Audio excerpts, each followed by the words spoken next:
says I stole 2 minutes. I said, it's okay. We are going to catch up time. And I think you all want to be a part of these conversations because that's why you came here. So we have worked it out that we'll only eat into about 5-10 minutes of your lunchtime, but it's quite a lengthy lunchtime. But let's hear everything that has to be discussed, and I hope you're okay with that decision.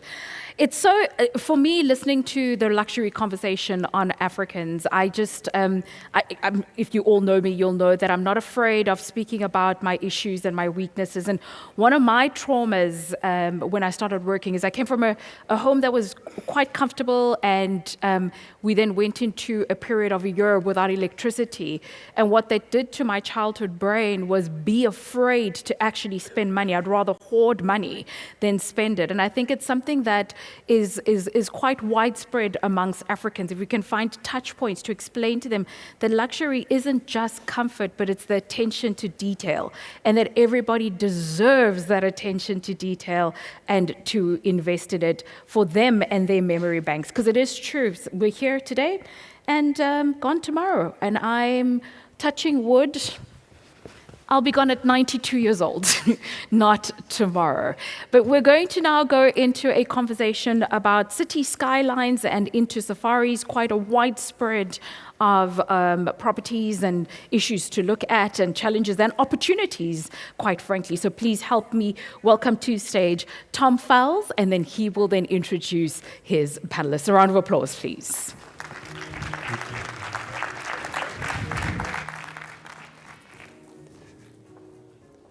You can come on up. Well, good morning, everyone. It's a pleasure to be here. It feels like a culmination of a lot of the conversation that's happened so far. You can grab a seat.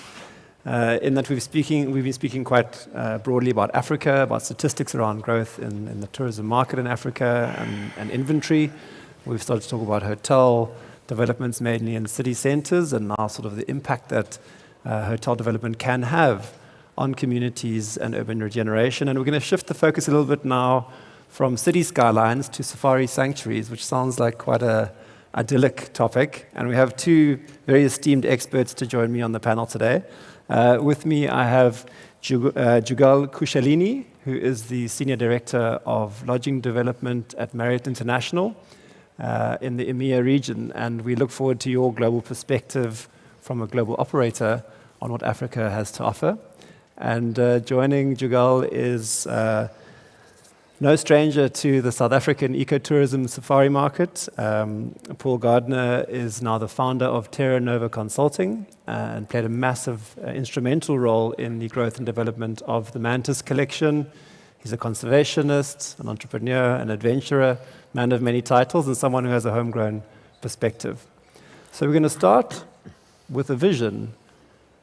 And when it comes to property development at the scale that Marriott and the likes of Marriott have to contemplate, I'm sure you're starting to cover all aspects and pins in the world.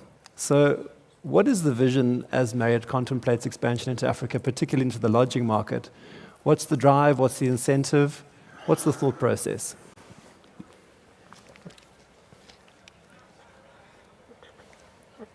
Sorry. Thank you, Tom. Look, this has been something that we've been considering for quite some time now. And it's always about trying to offer unique and different experiences to our Bonvoy members. As you may know, at the moment, we have over 238 million loyalty program members within the overall Marriott Bonvoy portfolio. And quite frankly, we're always striving to offer them different, unique, diverse experiences. And what better place than the African continent? When we started off thinking about lodges and safari camps in general, the approach was always, the main question that we always asked ourselves was that how do we find the right partners to enter this segment with? Because as you know, managing a hotel or a resort within a city or an island is something that we've been doing for several years, but lodges is still relatively new, and over the course of the last few years and decades, there have only been a few domestic players who have been into the market, and the most important thing is about adding value.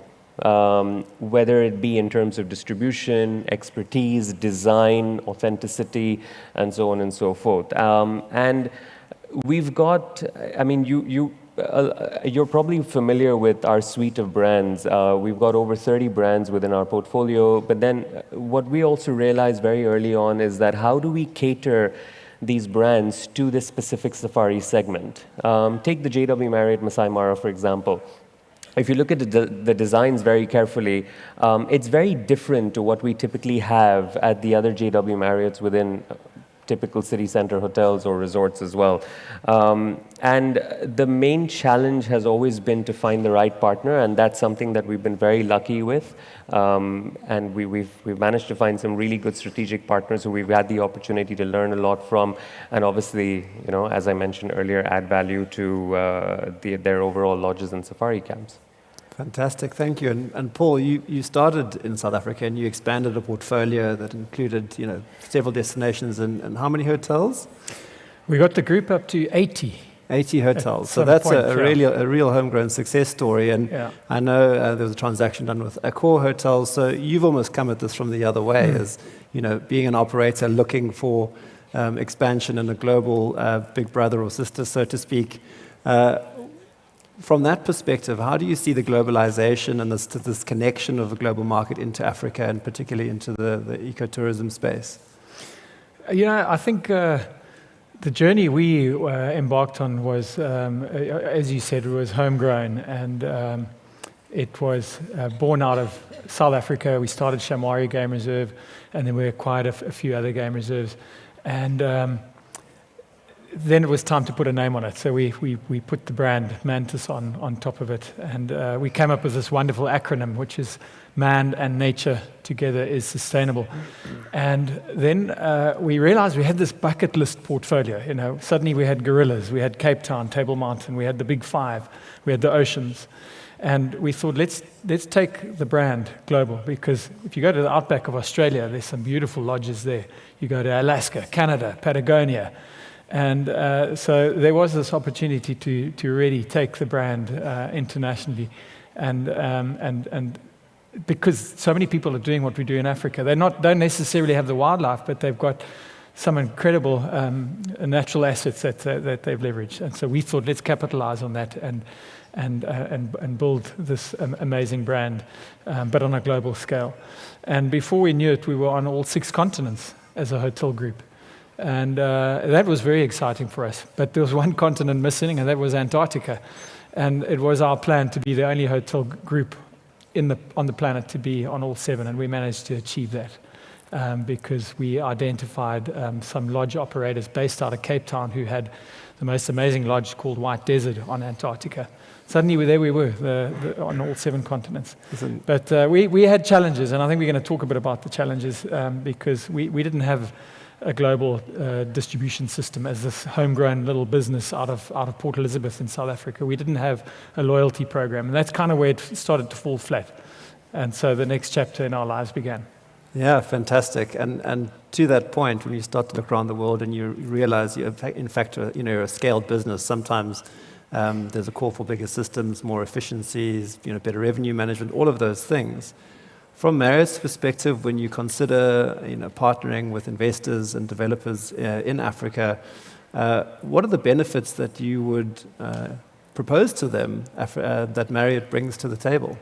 Well, a lot of it is around the overall distribution as well, right?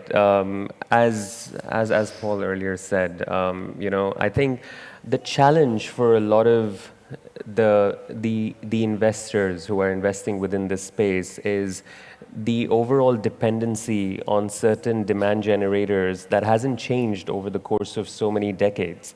And where Marriott comes in, and obviously with our wide distribution network, the idea is that we can generate a lot of direct bookings, and we can open up segments and markets which generally would not have visited the safari camps if it weren't for having our international brands on board.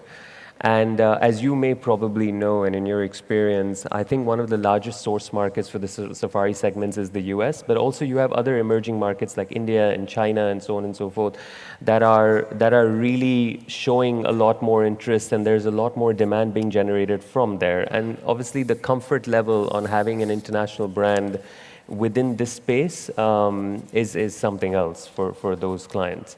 And, you know, in terms of, to your question on scale, you know, the vision for us is primarily to develop a circuit, and that's always been the case from day one. Imagine, I mean, you know, in the overall Africa continent, a guest a traveler who's planning a trip for about 20 days can actually spend 5 or 6 nights on beautiful beaches, let's say in the likes of Zanzibar, Mauritius, Seychelles, potentially see the big 5 in the Kruger National Park, Masai Mara, Serengeti, and also experience gorilla trekking in places like Uganda and Rwanda. So for us to be able to provide that circuit to them across the different segments of our brands is something that's very unique, you know, and it's something that we really look forward to doing. And I think you also, by nature, you have the trust box ticked. So your guests are trusting you to curate experiences that are at a certain level that they can, and especially in emerging markets. Africa is an unknown frontier for many people. So to get into a market with a trusted brand, I'm sure brings a lot of confidence to their travel choices. Yeah. Paul, I'm going to move over to you because, you know, as one would consider global brands coming into particularly the safari market, it is traditionally a homegrown, almost boutique, family-style business. How do they do that with brand credibility and authenticity, and what challenges do you think they face as they look to do that? Yeah, the biggest challenge for a big brand, a big global brand coming into Africa and latching onto the Eco Lodge and the Safari Lodge market is, you know, and I'll focus more on South Africa because I understand that better, or Southern Africa. It is so reliant on the traditional tour operator. So, you know, the likes of Abercrombie and Kent and all these other big players, we know a lot of them. And then suddenly the big brand arrives here. They've got an amazing loyalty program. I mean, Accor probably, you know, 50 million. And they arrive here thinking that they can just plug us in and they're going to fill our lodges. And unfortunately, that's not the case, because people don't just go to a lodge when they come to South Africa. They go to Cape Town. Then they go to the Winelands. Then they have to get an internal flight to Port Elizabeth to then go to Founders Lodge. And then perhaps they want to bolt on Mauritius. Now, sure, maybe a youngster's quite savvy and they'll get on their computer and bash that out, and it might take them a week to figure it all out. But the tradition, if you're going with 5, 10 people, a family group, it gets very complicated. And you're going to start tearing your hair out. So you phone your travel agent who then books through either the tour operator or the wholesaler in the UK, who then books through an inbound operator over here. So I think those are lessons that certainly Accor learned when they acquired Mantis, that they needed to piece that together. And they were quite strategic. They actually acquired their own, so they vertically integrated. They acquired their own tour operator in Cape Town called Gilt Edge Travel, which was actually founded by my brother. And so they've got that piece. They created a concierge desk called Mantis Concierge. And so that's how they figured out that distribution, because they knew they couldn't just rely. And it took a long time to figure that out, but they couldn't just rely on their database. So lessons learned, and I'm sure you're going to go down that path. Yeah, Jugal, I'd like to actually turn it to you now, because, you know, Marriott being a global operator, you've obviously expanded into pretty much all markets. What lessons do you believe Marriott has learned that it can apply as it expands into Africa, and particularly into the lodge space? Well, to Paul's point, and rightly so, you know, we understand that, yes, the vision is to create the overall circuit between all these different destinations, but connectivity is something that we also need to support our respective guests on, because again, with travel restrictions or visas and so on and so forth, with certain nationalities, it may not be the easiest way for them let's say, spend a few nights in Tanzania, move to Kenya, move to Mauritius, move to South Africa, and so on and so forth. So that's something that we're definitely working towards. We're obviously evolving in that space as well. And as I mentioned earlier, we're also learning and taking our guest feedback very seriously. But there is also another segment that we're aggressively moving towards, and that is each and every one of these countries within the continent has just so much to offer. I'll take Tanzania as an example because obviously we're growing significantly in that market as well. In a 20-day itinerary, you can literally spend a few nights in Zanzibar, do the Big Five in Serengeti, Ngorongoro Rim, enjoy the scenic views of that, maybe go climb Mount Kilimanjaro at the same time, as long as you have the energy left. So there's just so much for just one country to offer. And that's not only Tanzania. I have to say that about a lot of the other countries and so many in Southern Africa as well. So as I mentioned, for now, the goal is, yes, to create that overall circuit across countries, but also to focus strategically within those countries and expand within those respective national parks, beach destinations, adventurous tourism, and really go and, expand the overall experience that we can provide to all our guests.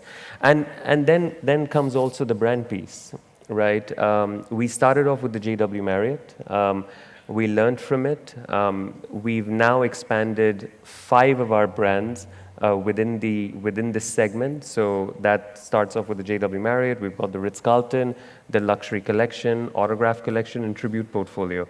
The collection brands are best in class, and they're obviously very conversion friendly, which we all know. And that gives us an opportunity not only to focus on new builds, but also to focus on existing safari camps and products that are already there in the market, which have their own design ethos that are very authentic, and we get to maintain all of that while also providing them with the overall distribution that we have. Fantastic. You touch on a very important point around brand and appropriateness. And Paul, Terra Nova is a consulting business that really helps to position and develop, authentic, appropriate properties with a sense of place. Tell us about that thought process as it relates to developers you've been working with around the world. Yeah, I'll give you a good example because we're busy.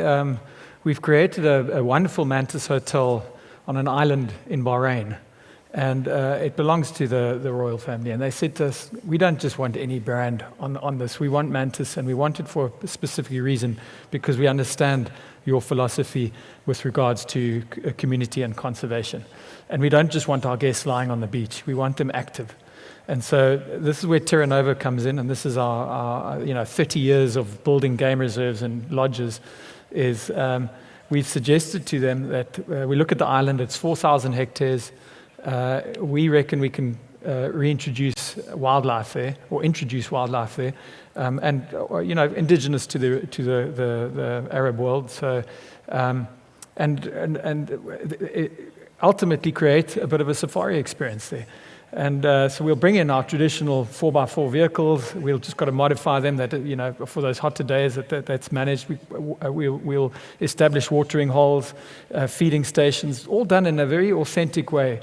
But more than that is the marine life around that island is unbloody believable. There's the biggest herd of dugongs. It's like a manatee. There's about 600 or 700 of them that migrate around the island. And then even more impressive, the biggest flock of cormorant birds, 300,000 that nest there year-round. And David Attenborough and BBC have covered this flock. I mean, you get these big dust storms coming over from Saudi, and the dust settles in the sea full of nutrients, which brings more fish. And of course, the seagrass grows. That's why the dugongs are there. But then you get all of these birds coming to feed off the. So we're trying to leverage all of that, and that's a classic example of where Terra Nova just uses its experience to bring a guest experience alive, so that you're not just lying on the beach any longer. You're getting stuck in, and you're actually having a far more immersible holiday, and that's what we're all about. Thank you, Paul. It's unfortunately rounding out our time together, but in a way, it's a beautiful transition point, because what you're saying is it's not just about global IP coming into Africa, but there's also African IP that can be applied and exported elsewhere in the world. So it's an important place to socialize that kind of insight at an Africa-centric conference. Thank you both very much for your time and your insights. If you please give the panelists a round of applause and move into the next session. Thank you. Thank you, Tom.